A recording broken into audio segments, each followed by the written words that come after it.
Of course, the new incoming administration, they will start next Monday. We have seen some press conferences, some things being said by some people in the US. But I would say, let's take this forward starting from next Monday onwards. What I know from Donald Trump and from the incoming administration is that they were the ones pushing us for more defense spending. They were successful at this, and they were right.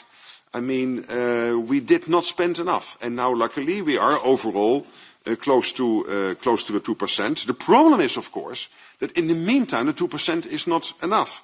And some of you asked me, okay, what should it be? I don't want to commit to a number, but as I said in my Carnegie talk after my speech, when you look, so let's say at a sort of first glance at the capability requirements emerging from the internal planning process within NATO, it will be north of 3%. But then you're right, if you do joint buying and making use of the NSPA Luxembourg structures and everything else we have within NATO and the EU, you can deduct joint buying, you can deduct innovation. For example, Ukraine is experimenting with new radar systems, which are extremely less expensive than some of the more traditional radar systems to detect enemy missiles coming in.